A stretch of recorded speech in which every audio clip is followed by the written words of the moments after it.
Hey guys, so I wanted to talk about New Year's resolutions. We always have these grand, big, great ideas, and they're wonderful in January, but then 2 or 3 months down the road, we tend to feel defeated, we start losing focus, and we start losing momentum. So I created 4 really simple steps that have helped me really create not just New Year's resolution goals, but weekly goals that have helped me to feel stronger, to conquer my dreams, and just more successful.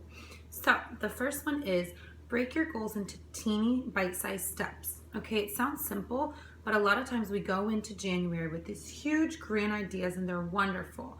The only thing is we're sabotaging ourselves because we're not breaking them down into attainable steps with specific details like who, what, and when. For example, a great big idea might be to become a dance instructor.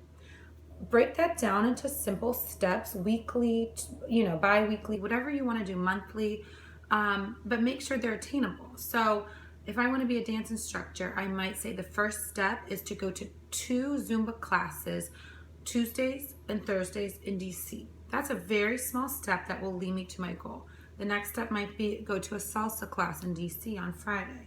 Then I might research classes in the area to take one a week. Okay, break it down into bite-sized steps so you don't lose your momentum. Okay, step number 2 is to prioritize.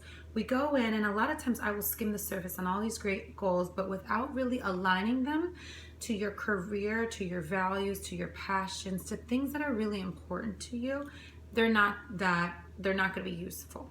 So what I mean is think about what's so important to you. Think about what are your passions and make sure your goals are top on your list. If it's 7th on your list and learning Spanish is not that important to you, don't do it. If traveling is 10th on your list and you're just doing it because other people, are doing it, then don't do it. Pick things that you've been dying to do. They're number 1. You're prioritizing things that rejuvenate you. Step number 3 is to separate your goals into passion goals and in maintenance goals.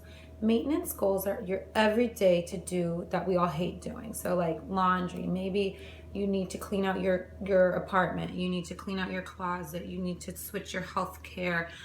It's the maintenance administrative things that we don't like doing, but without them, our lives fall apart. We have to do them, okay? But if our lives are just consumed with maintenance, we're not getting our passions done, and vice versa. So pick 2 maintenance goals. I usually do 2 a week, but you can kind of decipher that. And then 2 passion goals a week. Passion goals are anything that you're dying to do that help, invigorate you and that is about your core value and your identity. So whether that's taking on a new class, that's painting, that's researching new classes for becoming an instructor, anything that aligns with your passions and your core values. The last step is really, really important, and that is to keep track of all the steps that you've been doing so you feel accomplished and you don't want to give up.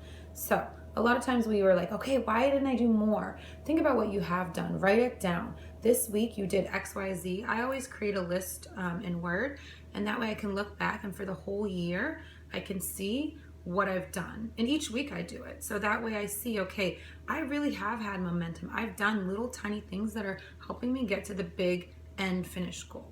So those are my tips, and I hope you enjoy them and have a happy new year and happy holidays.